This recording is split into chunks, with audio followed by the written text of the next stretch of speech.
চলে এসেছি তোপচাঁচি লেক। এখন বাজে 9টা বাজতে 12। এখানে যেহেতু ট্যুরিজমটা সেভাবে ফ্ল্যারিশ করেনি, মানে একটা সময় বাঙালি এখানে আসতো, পশ্চিমে আসতো হাওয়া বদলের জন্য আর কি।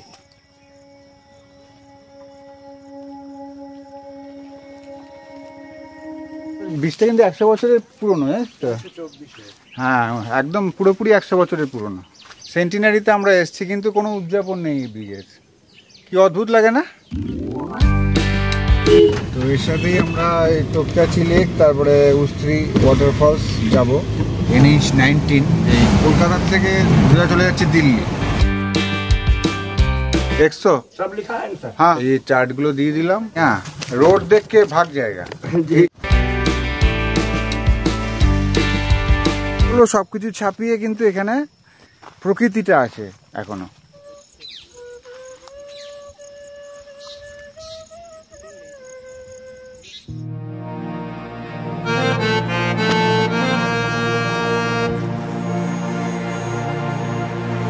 कैसी है ये रुत थी जिसमें फूल बन के दिल खिले। হাই তির্যক, আর তোমরা দেখছো আমার channel tour and tune with Tirjak, সংক্ষেপে TNTT।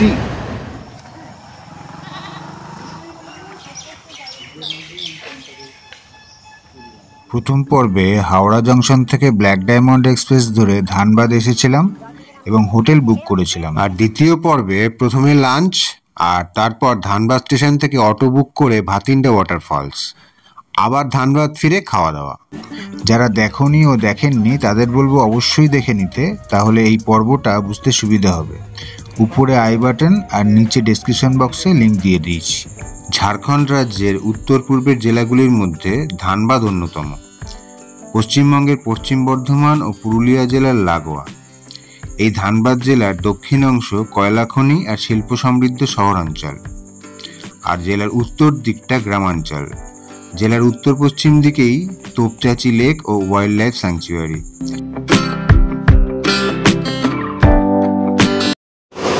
সকাল, গুড মর্নিং। আমরা বেরিয়ে যাচ্ছি আজকে 15ই আগস্ট, স্বাধীনতা দিবস। হোটেলে চেক আউট করে আমরা সকাল সকালই বেরিয়ে পড়লাম 7:30 নাগাদ, কারণ তোপচাঁচি আর উস্ত্রি ওয়াটারফলস ঘুরে বিকেলে 4:20 নাগাদ ব্ল্যাক ডায়মন্ড এক্সপ্রেস ধরার ব্যাপার ছিল। যদিও এখানকার হোটেলের নিয়ম অনুযায়ী চেক ইনের 24 ঘন্টা পর চেক আউট। যেমন আমরা আগের দিন দুপুর 12:15টায় চেক ইন করেছি, হিসেব মতো পরের দিন দুপুর 12:15 অবধি আমাদের টাইম, কিন্তু তার আর প্রয়োজন পড়েনি। বাইরে বৃষ্টি পড়ছে, বাইরে বৃষ্টি পড়ছে, খেয়ালই করিনি। এখন এই জেনারেটর চলছে, এখন লোডশেডিং, লোডশেডিং হয়। তারপর থেকে দেখছি অনেকবার লোডশেডিং হয়েছে।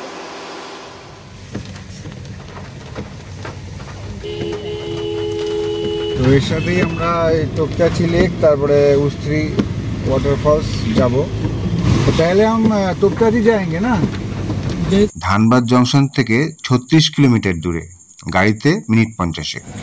আমরা এই এয়ারপোর্টের পাশ দিয়েই যাচ্ছি, আর সামনেই আসছে NH 19 বা AH, যেটা এশিয়ান হাইওয়ে 1।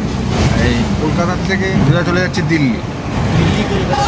হ্যাঁ, দিল্লি কলকাতা হাইওয়ে, দিল্লি থেকে কলকাতার কানেক্টার আর কি, তার মধ্যে ধানবাদ পড়ছে আর কি। আর AH1 বলে এটাকে, এশিয়ান হাইওয়ে 1, মানে এশিয়ারও বিভিন্ন কান্ট্রির সঙ্গে কানেক্টেড হচ্ছে এই রাস্তাটা।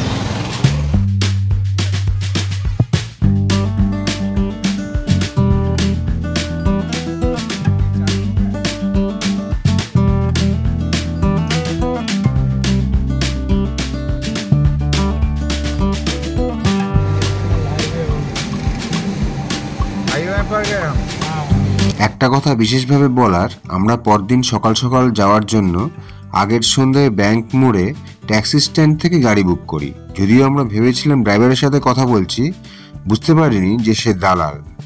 তাই বলবো, গাড়ি বুক করতে হলে কনফার্ম হয়ে নেবেন যে সে ড্রাইভার কিনা বা তার গাড়ি কিনা, না হলে কিন্তু রেটের থেকে বেশ কিছু টাকা বেশি খরচ হয়ে যাবে।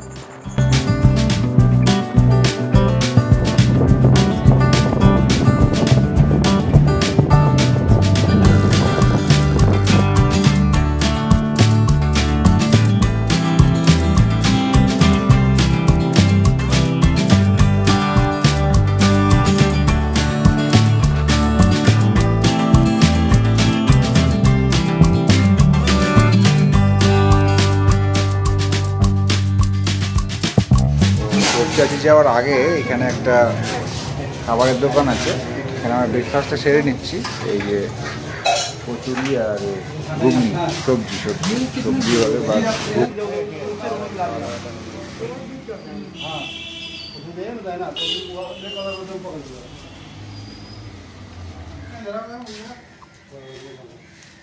ট্রেন নাম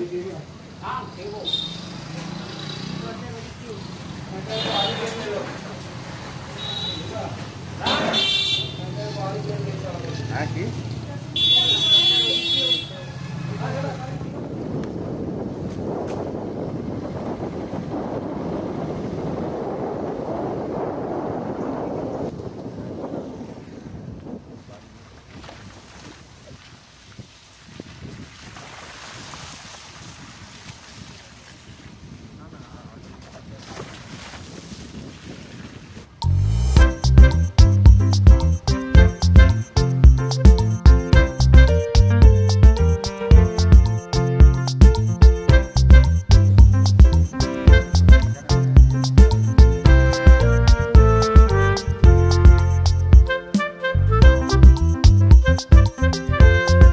এখানে দেওয়া রয়েছে DA ধানবাদ টোল চার্জ, এটা টোল চার্জ লাগবে।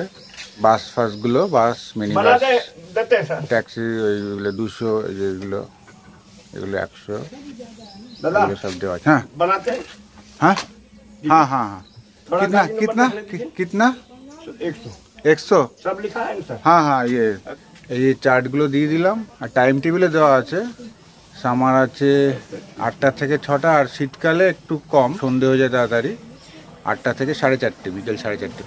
भाई साहब एक बात कहते हैं, बोलिए सर। आप टोल लेते हैं, ये रोड का कंडीशन ये बुरा क्यों है इतना? बन जाएगा, इधर अंदर बना है, इधर भी बन जाएगा सर। हाँ, अरे ये तो बहुत अच्छा जगह है, नाइस जगह है। लोग आएंगे ना यहाँ, रोड देख के भाग जाएगा।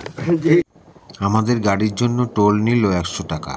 এত টাকা নিচ্ছে কিন্তু কোনো পরিষেবা নেই, না আছে ভালো রাস্তা, না আছে ঠিকঠাক টয়লেটের ব্যবস্থা। একটা পাবলিক টয়লেট থাকলেও তালাবন্ধ পেয়েছিলাম।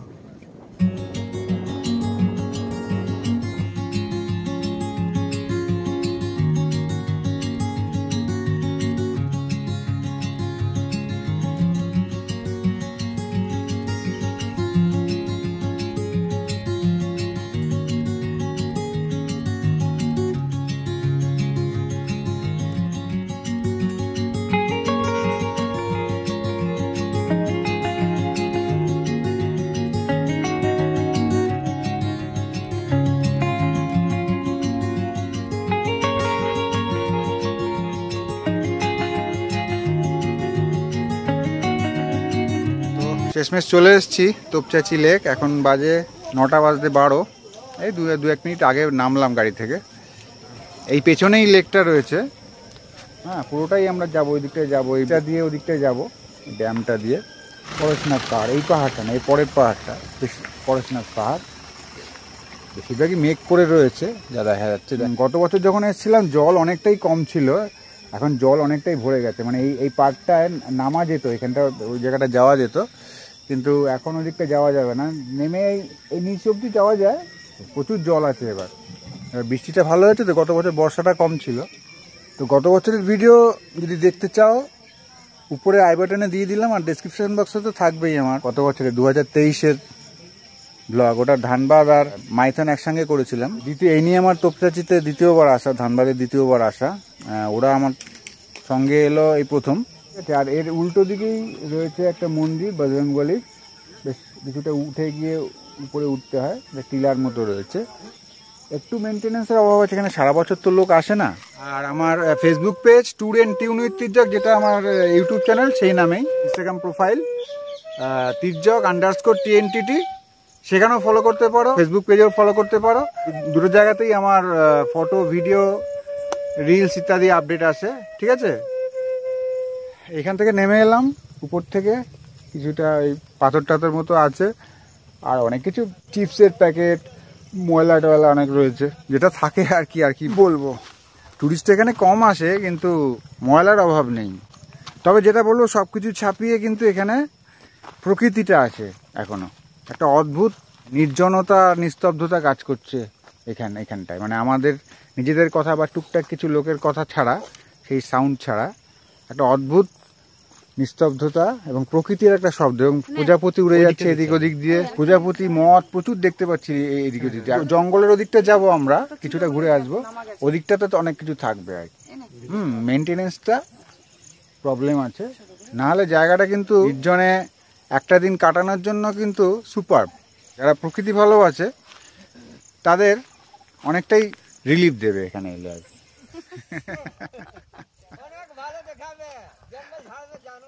हाँ वो क्या खा रहा है? रोको रोको उसको, रोको, वो उल्टा सीधा खा रहा है।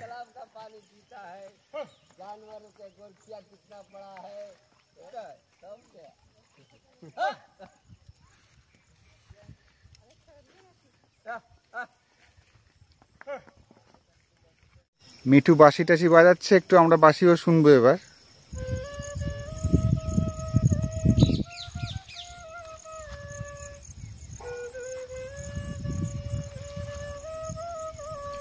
এই সুন্দর স্বর্ণালী সন্ধ্যার গানটা হয়তো অনেকেরই মনে পড়ছে, আর সন্ধ্যের গানটা এই মেঘলা মনোরম সকালেও কিন্তু বেশ লাগছে। 1960 সালে রিলিজ হওয়া হসপিটাল সিনেমার গান, গীতা দত্তের গলায়, সুচিত্রা সেনের লিপে, এই লেকেই শ্যুট করা হয়েছিল। এছাড়া 1957 সালে উত্তম সুচিত্রার কিংবদন্তি সিনেমা হারানো সুরের শুটিংও এখানে হয়েছিল। এরকমই বাঙালির সাদা কালো নস্টালজিয়ার সঙ্গে সবুজে সবুজ হয়ে থাকা বর্ষার তোপচাচি লেক এক হয়ে অন্যরকম ভালো লাগায় ভরিয়ে দেবে।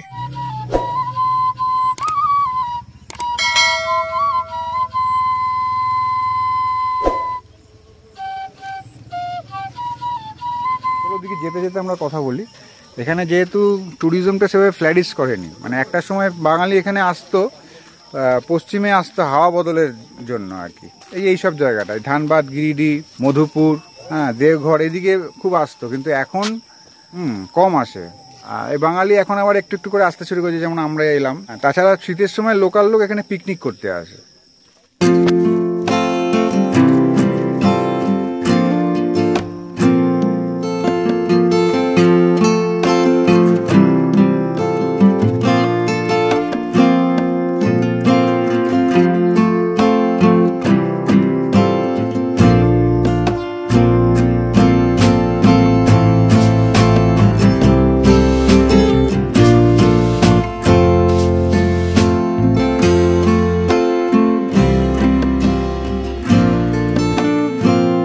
ঝরিয়া water works open by his excellency, মানে সেই সময় ব্রিটিশ আমলে sir Henry Wheeler, governor of Bihar and Orissa, এখন বিহার উড়িষ্যার একজনই গভর্নর থাকতেন, তিনি উদ্বোধন করেছিলেন 15 নভেম্বর 1924।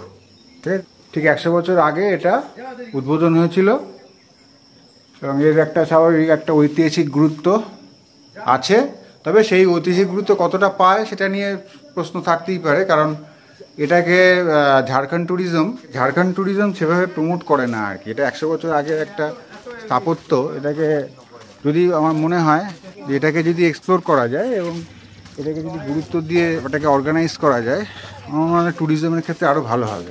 করতে পারে। ঝাড়খণ্ডের এই একটা সমস্যা, মানে এত কিছু রয়েছে এখানে, প্রকৃতি রয়েছে, ইতিহাস রয়েছে জড়িয়ে, কিন্তু সেটাকে এক্সপ্লোরেশন নেই কোনো, সেই মানসিকতাটাই খুব অভাব।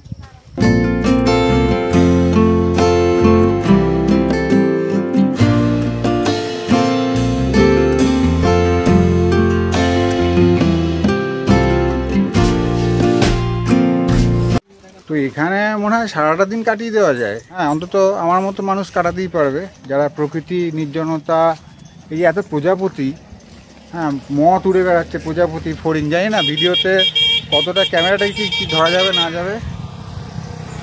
মাঝখানে এই বাইকের হর্নগুলো খালি ডিস্টারবেন্স তৈরি করছে প্রকৃতিটাকে উপভোগ করার ক্ষেত্রে, এইটুকুই আর কি।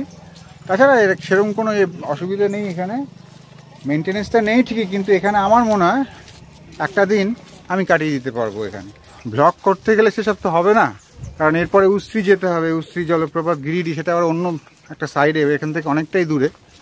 এখানে আরও কিছুক্ষণ কাটাতে ইচ্ছে করছিল, সামনে ফরেস্টটা আছে, পাহাড়ের পাশে, পাহাড়ের লাগোয়ায়, মানে এই যে পাহাড়টা পরেশনাথ পাহাড়, তার লাগোয়া একটা পাহাড়। পরেশনাথটাও যাবো পরে, ইচ্ছে আছে, দেখা যাক। পরেশনাথ হচ্ছে ঝাড়খণ্ডের সর্বোচ্চ পাহাড়। এই ব্রিজটার শেষের দিকে চলে এলাম একদম। এই যে দেখতে পাচ্ছি, মানে 100 বছরের পুরনো ব্রিজ। এই 100 বছর ব্রিজটা কিন্তু 100 বছরের পুরনো, জানিস তো? হ্যাঁ, একদম পুরোপুরি 100 বছরের পুরনো। এই প্রান্তে চলে এসেছে। এই দিক থেকেও খুব সুন্দর ভিউ আছে, মানে ভিউর শেষ নেই, অজস্র অজস্র। এই দেখো, তাহলে আর এদিকে যাচ্ছি না। হ্যাঁ, গেলে আবার দেরি হয়ে যাবে। এখানে ফরেস্টের ভেতর দিয়ে যাওয়া যায় অনেকটা, দেখ গেলাম না আর কি। ঠিক আছে, সময় থাকলে যাওয়া যেত, বা তোমরা যদি সময় পাও তাহলে চলে যেতে পারবে। এই জায়গাটায় অজস্র প্রজাপতি দেখা যায়। এই জায়গাটায় এইখানটা হাঁটতে গেলে, আমি দুজনে হাঁটতে চাইছিলাম কিন্তু যাবে না, সময় নেই। এই যে পুরো কাচের কাঁচ ভেঙে ছড়িয়ে রেখেছে এখানটায়, পুরো কাঁচ বোতল থেকে ছবি ছড়িয়ে রেখেছে। কি অবস্থা!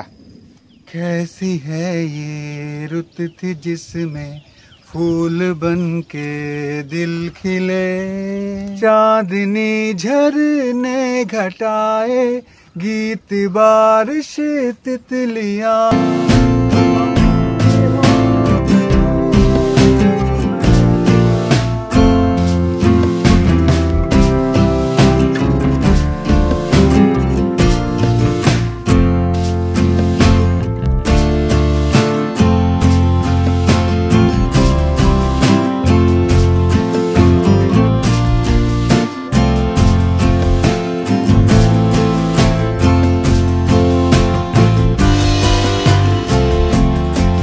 ওকে, এই পর্বের ব্লগ মানে তৃতীয় পর্ব এখানেই শেষ করছি, নাহলে ভিডিওটা অনেক বড় হয়ে যাবে।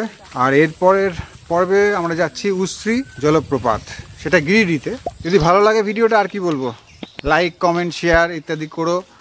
সাবস্ক্রাইব করা না থাকলে অবশ্যই বলবো সাবস্ক্রাইব করতে, উৎসাহ পাই ইত্যাদি। সাবস্ক্রাইব বাটন অবশ্যই প্রেস করে দেবেন, পাশের বেল আইকন ট্যাপ করতে ভুলবেন না, ঠিক আছে, যাতে নোটিফিকেশান ঠিকঠাক চটপট চলে যায়। সুস্থ থাকবেন, পরের পর্বের জন্য অপেক্ষা করবেন। আজকের মতো টাটা।